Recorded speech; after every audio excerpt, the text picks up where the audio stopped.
November is National Lung Cancer Month. Lung cancer is by far the leading cause of cancer death among men and women, claiming more lives than breast, colon, and prostate cancers combined. In recognition of Lung Cancer Awareness Month, Dr. Denise Aberle, professor of radiology at UCLA and principal investigator of the groundbreaking National Lung Screening Trial, and 12-year-old Julia Cohen join us to discuss how the Lung Cancer Foundation of America is working to fund life-saving research. Good morning. How are y'all this morning? Good morning, Chris. Hi. Great. Good. Dr. Aberle, my first question is for you. Why is research for lung cancer underfunded compared with other cancers? Well, it's actually desperately underfunded, Chris, and I think there are multiple reasons. One of the reasons you just addressed, and that is that most people don't actually know that lung cancer is by far the most common cancer killer among men and women in the United States. A second reason is that in the past, before we had screening tests for lung cancer, most individuals were diagnosed with very advanced disease. So we don't have many survivors who can actually share their stories. The third, and probably the most targeted for lung cancer, is that there is a stigma associated with lung cancer because it is a tobacco or a smoking-related disease.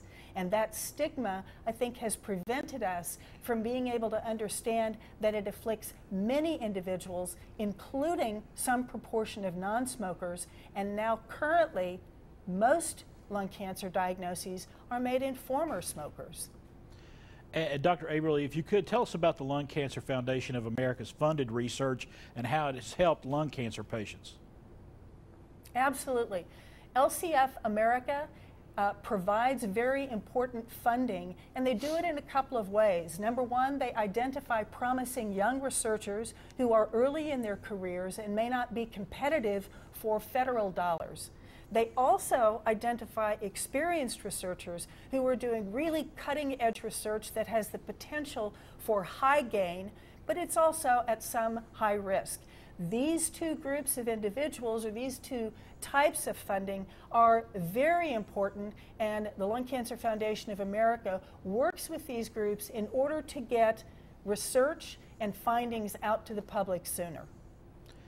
And Julia, what is your personal experience with lung cancer? So my grandfather passed away 5 years ago from lung cancer, and I definitely wanted to do something to remember him and to honor him by with my friends and family. So I've been working with LCFA for the past 4 to 5 years, and it's just all started from there. And what are you planning to do for the Lung Cancer Foundation's Lung Cancer Foundation of America's 30 Days, 30 Ways campaign during Lung Cancer Awareness Month?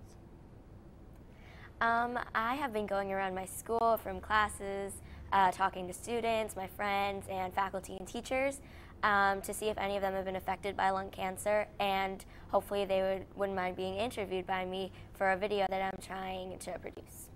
So. And Dr. Aberle, could you tell us more about the Lung Cancer Foundation's 30 Days, 30 Ways campaign? Absolutely. So, as you know, the month of November is actually Lung Cancer Awareness Month, and LCF America came up with a really creative idea to try to promote awareness of lung cancer and to encourage funding. And you pick any particular day in the month of November. For example, my day is November 20th. And on November 20th, I'm going to talk to 20 different friends by email or in conversation or telephone and give them 20 facts about lung cancer. The point is to encourage us to be able to be open about lung cancer, to get rid of the stigma, and in fact, to look for ways to increase lung cancer research. And where can our viewers go to get even more information about 30 Days, 30 Ways?